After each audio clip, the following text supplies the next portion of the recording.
শুভ সকাল। আশা করি সবাই ভালো আছেন। আজকে আমি দেখাবো সবচেয়ে সহজ উপায়ে খিচুড়ি রান্না করা। এর থেকে সহজ উপায়ে খিচুড়ি রান্না করা আমার মতে আর কি সম্ভব না। এটা আসলে ব্যাচেলার ভাই যারা থাকেন তাদের জন্য আশা করি খুবই কাজে দিবে। আমি একজনের জন্য 2 বেলা, যেহেতু আমি সেজন্য এখানে নিয়েছি 1 পটের একটু বেশি চাল এবং 1 পটের থেকে একটু কম ডাল। আপনারা যখন খিচুড়ি রান্না করবেন অবশ্যই যতটুকু চাল নেবেন তার কমপক্ষে অর্ধেক ডাল নেবেন। যদি অর্ধেকের কম ডাল নেন তাইলে স্বাদ অতটা ভালো আসবে না, আর যত বেশি নেবেন তত ভালো স্বাদ পাবেন। আহ, আর এই খিচুড়ি রান্না করার জন্য আমি যে উপাদানগুলো ব্যবহার করতেছি, এখানে নিয়েছি 2টা মাঝারি সাইজের পেঁয়াজ, একটা আলু। আমি খিচুড়ি বা বিরিয়ানিতে আলু অত পছন্দ করি না, জন্য আলু চেষ্টা করি যত কম দেওয়া যায়। আপনারা আলু এর থেকে বেশি দিতে পারেন। আর 4-5টা রসুনের কোয়া। দেখেন, রসুনের কোয়া 2 প্রকার আছে, যেগুলো ছোলা না ওইগুলো আমি আস্তই দিব খিচুড়িতে। সাধারণত আমাদের যে দেশি রসুনগুলো সেগুলোর আস্ত ভালো লাগে খিচুড়ি বা হাঁসের মাংসে। আর নিয়েছি 4-5টার মতো কাঁচামরিচ। আপনারা আপনাদের স্বাদ মতো, যে ঝাল বেশি খান সে আরো বেশি কাঁচামরিচ দিবেন। আপনাদের স্বাদ মতো আর কি কাঁচামরিচ নিবেন। ঠিক আছে, আমি এগুলো কাটার পরে ফিরে আসছি একটু পরে। আমার পেঁয়াজ মরিচ কাটা এগুলো শেষ, আমি এখন এগুলো দিয়ে দিব।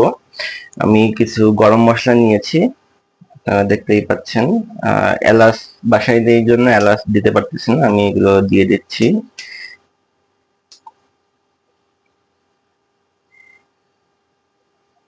গরম মশলার মধ্যে আমি নিয়েছি দারুচিনি, গোলমরিচ, আর 3-4টা লবঙ্গ। আপনারা লবঙ্গ বেশি দিবেন না, তাহলে স্বাদটা বেশি ভালো লাগবে না।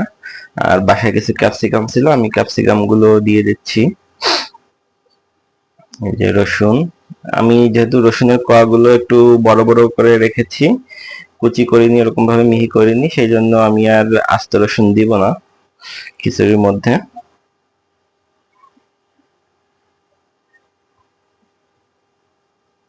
পেঁয়াজ আর মরিচটা আমি পরে দিব, একদম শেষ মুহূর্তে, কারণ এখন যদি শুরুতেই মরিচ দিই তাহলে মরিচগুলো একদম গলে যাবে, খেতে ভালো লাগবে না। যখন নামাবো তার কিছু সময় আগে মরিচগুলো দিব, তাহলে মরিচের স্বাদটা ভালো পাওয়া যাবে। আর নিচ্ছি আমি লবণ। লবণ প্রায় 1 চামচ, 1 চামচের চেয়ে বেশি দিব, প্রায় 1.5 চামচ লবণ দিব।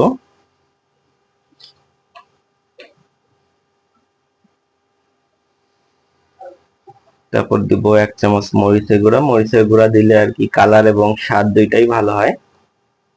সবচেয়ে ভালো হয় কাশ্মীরি যে মরিচ, সেটা দিলে। তারপর আমি হলুদ দিয়ে দিচ্ছি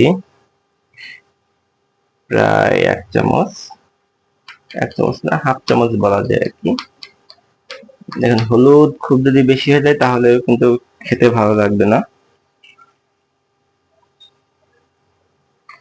আর দিয়ে দিচ্ছি অল্প একটু জিরার গুঁড়া। ঠিক আছে, আর আপনারা যদি চান আপনারা একটু তেল দিয়ে দিতে পারেন, তেল দিলেও সমস্যা নেই, না দিলেও সমস্যা নেই। আমি সাধারণত একটু তেল দিই, অল্প একটু তেল দিব। এখন এই মশলাগুলো খুব ভালো করে মাখাবো। আচ্ছা,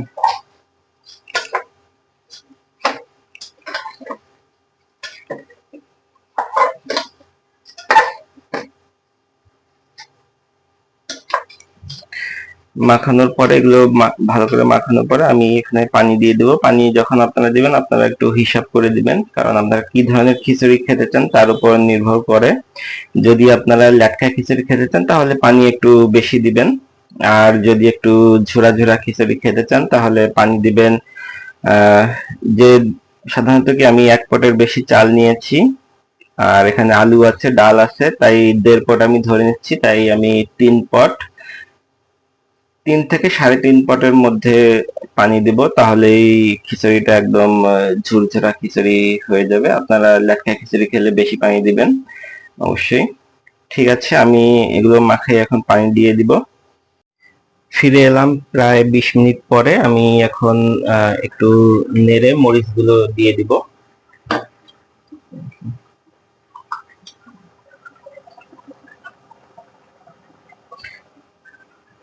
দেখেন কালারটা কিন্তু খুবই সুন্দর এসেছে। আপনারা ক্যামেরায় হয়তো কোনোভাবে বুঝতে পারছেন না, ধোয়ার জন্য ফোকাস করতে পারছেন না ক্যামেরা, কিন্তু কালারটা খুবই সুন্দর এসেছে আর কি। আমাদের খিচুড়ি হয়ে গেছে। এই যে ওয়ার্মে চলে এসেছে, দেখি কেমন হয়েছে। কালারটা তো খুবই সুন্দর হয়েছে। খিচুড়িও যথেষ্ট ভালো হয়েছে, কিছু সময় ওয়ার্মে থাকলে আর একটু ঝরঝরে হয়ে যাবে।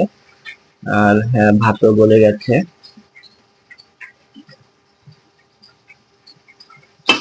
আশা করি ভালোই লাগবে।